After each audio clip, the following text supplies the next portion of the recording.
त्योहारों का त्योहार है दीपावली। हिंदू धर्म का दीपावली एक पवित्र त्योहार है। इस त्योहार को पूरा देश हर्षोल्लास से मनाता है। दीपावली के दिन हम माँ लक्ष्मी की पूजा करते हैं और माँ लक्ष्मी साफ, स्वच्छ और सुंदर घर में ही प्रवेश करती है। इसलिए हम दीपावली के कुछ दिन पहले से ही घर की साफ सफाई और रंगाई पुताई में जुट जाते हैं। पर जाने अनजाने में हम ये जो साफ सफाई में आने वाले ऑब्जेक्ट्स हैं, जैसे कि झाड़ू है, पोछा है, ये कलर के खाली डब्बे हैं, ब्रश है, इन सारे सामानों को यदि हम नॉर्थ ईस्ट यानी कि ईशान कोण, नॉर्थ यानी कि उत्तर और साउथ ईस्ट यानी कि आग्नेय, यदि हम इन सामानों को इन तीनों दिशाओं में रख देते हैं और ये तीनों दिशाएं हमारे घर में धन की दिशा है, मतलब इन तीनों दिशाओं से ही हमारे घर में धन आता है।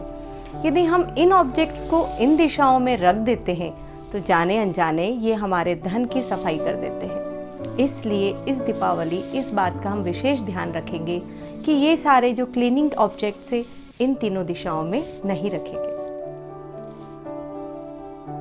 Hello and welcome to my channel Vastu with Shweta. आज मैं वास्तु के कुछ टिप्स शेयर करूंगी जिसमें कि हम जानेंगे कि हमें दिवाली में पूजन करने में क्या क्या सावधानियां रखनी चाहिए।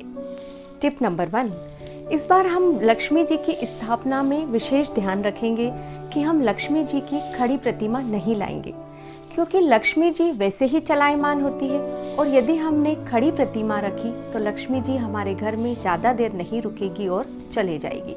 इसलिए इस दीपावली हम लक्ष्मी जी की बैठी हुई प्रतिमा लाएंगे ताकि वो हमारे घर में धन की सेविंग के रूप में सदा हमारे साथ रहे। अब लक्ष्मी जी हमें धन देती है, अब उस धन को सही जगह उपयोग करना, उस धन का सही से इस्तेमाल करना, इसकी बुद्धि हमें माँ बुद्धि की देवी सरस्वती देती है। तो धन हमें लक्ष्मी जी से मिला और इसका धन का सही उपयोग करने की बुद्धि हमें माँ सरस्वती जी देती है। और इन दोनों को कार्य करने में यदि कुछ बाधा आती है तो हमारे विघ्नहर्ता श्री गणेश जी उसे दूर कर देते हैं। तो इस साल दीपावली पे हम माँ लक्ष्मी के साथ साथ बुद्धि की देवी माँ सरस्वती और विघ्नहर्ता श्री गणेश जी को भी स्थापित करेंगे। जब इन तीनों का साथ हमारे जीवन में आएगा तो हमारे घर में सुख, समृद्धि और शांति सदा बनी रहेगी। टिप नंबर 2, हमने घर को सजा लिया, संवार लिया, उसे अंदर से खूब सुंदर बना दिया, पर मुख्य द्वार को भी उतना ही अच्छे से हम सजाएंगे क्योंकि माँ लक्ष्मी उस दिन वहीं से हमारे घर में प्रवेश करेगी।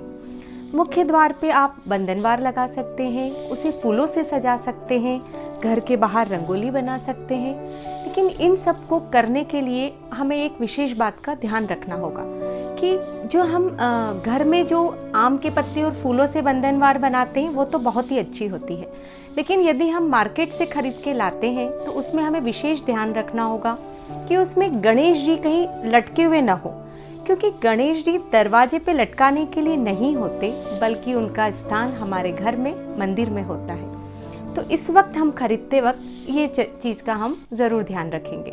अब जब हम घर के बाहर रंगोली बनाते हैं तो रंगोली तो वैसे ही बहुत शुभ होती है, लेकिन यदि हम उसको वास्तु के हिसाब से ऐड कर दें तो ये हमारे लिए अति शुभ होगी। जैसे कि आपका मुख्य द्वार उत्तर की तरफ है तो आप रंगोली में ज़्यादा से ज़्यादा ब्लू कलर को ऐड कीजिए। यदि आपका मुख्य द्वार पूर्व की तरफ है, आपका गेट ईस्ट फेसिंग है, तो आप उसमें ग्रीन कलर की रंगोली ज़्यादा से ज़्यादा बनाइए, मतलब रंगोली में ग्रीन कलर का यूज़ ज़्यादा कीजिए। यदि आपका मुख्य द्वार दक्षिण मुखी है तो आप वहाँ red colour, pink colour, orange colour, yellow colour ये ज़्यादा से ज़्यादा यूज़ कीजिए। यदि आपका मुख्य द्वार पश्चिम में है, आपका घर वेस्ट फेसिंग है, तो आप वहाँ पर वाइट और येलो कलर को ज़्यादा यूज़ कीजिए, तो ये रंगोली आपके लिए अति शुभ रहेगी।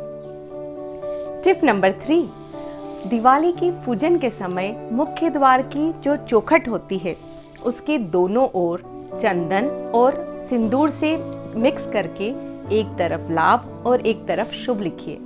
साथ में आप स्वास्तिक भी बनाइए। ये करने से आपके मुख्य द्वार के जितने भी वास्तु दोष है वो खत्म हो जाएंगे। टिप नंबर 4, सदा से ही धातु में चांदी को सबसे शुभ माना गया है। इस साल दीपावली के पूजन में आप चांदी के बर्तनों का यूज़ कीजिए। जैसे आप पूजन में कुछ भी एक चीज़ चांदी की रख सकते हैं, जैसे चांदी की कटोरी ले लीजिए, या चांदी की घंटी है, ये चांदी का छोटा सा सिक्का है, ये चांदी का दीपक है, क्योंकि चांदी शुक्र को रिप्रेजेंट करती है और शुक्र साक्षात लक्ष्मी को रिप्रेजेंट करता है। इसलिए इस दीपावली पूजन में चांदी का उपयोग जरूर कीजिए। टिप नंबर 5, दिवाली की आरती में हम कपूर का यूज़ तो करते ही हैं।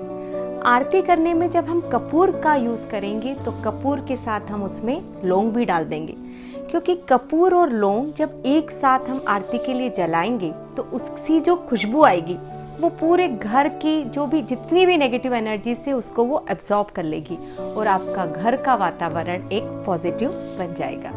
यदि इस साल दिवाली पर आप इन सब टिप्स को ध्यान में रखकर दिवाली मनाएंगे तो आपके घर में सुख, समृद्धि और शांति हमेशा बनी रहेगी। आप सबको मेरी ओर से हैप्पी दिवाली। यदि आपको मेरा वीडियो पसंद आता है तो इसे लाइक और शेयर कीजिए और मेरी चैनल को सब्सक्राइब कीजिए।